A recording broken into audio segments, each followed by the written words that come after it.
Salut à tous et bienvenue dans cette nouvelle vidéo d'actualité. Pour le ministre Abdoulaye Diop qui était présent samedi dans la capitale ghanéenne, la levée des sanctions contre notre pays n'est plus qu'une question de semaines. Il demande à nos compatriotes d'attendre l'échéance annoncée dans la sérénité. 2 rencontres d'importance égale pour notre pays ont eu lieu, samedi à Accra au Ghana. La session extraordinaire de la conférence des chefs d'État et de gouvernement de l'Union économique et monétaire ouest-africaine, UEMOA, et celle de la Communauté économique des États de l'Afrique de l'Ouest, CEDEAO. Invité à la première rencontre, le Mali a été représenté par le ministre des Affaires étrangères et de la coopération internationale, Abdoulaye Diop, qui était accompagné de son collègue en charge de l'économie et des finances, Alouseni Sani.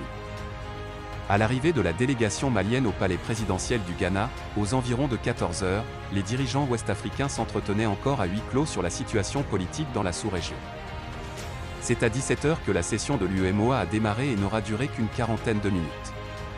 Les enjeux du rendez-vous étaient importants aussi bien pour notre pays que pour les autres membres de l'Union monétaire, qui s'est aligné sur la position de la CEDEAO. En se rendant dans la capitale ghanéenne, le ministre Diop et sa délégation espéraient surtout une normalisation de nos rapports avec les deux organisations sous-régionales.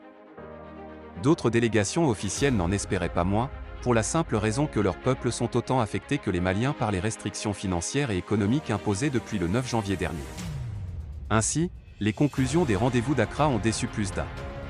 Si la CEDEAO avait prononcé la levée de l'embargo, l'UEMOA, dans ce sillage, aurait certainement desserré les taux. Mais, ce sommet de la CEDEAO n'est qu'une étape. Et les autorités maliennes, sur la base des éléments d'appréciation portés à leur connaissance, attendent le prochain rendez-vous des dirigeants ouest-africains avec optimisme. En effet, selon le ministre Abdoulaye Diop, le rapport présenté lors des travaux par le médiateur Goodluck Jonathan a été accueilli favorablement par les délégations présentes.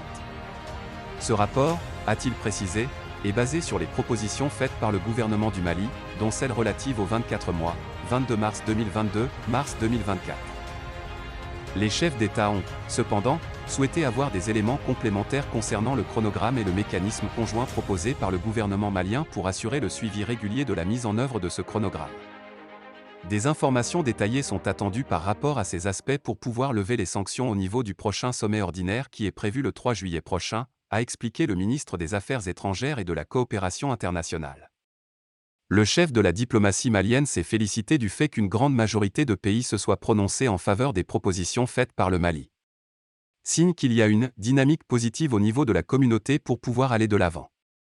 À cet égard, Abdoulaye Diop a salué les efforts déployés par le médiateur Goodluck Jonathan, l'action discrète et efficace du président de la République togolaise, Faure Gnassingbé.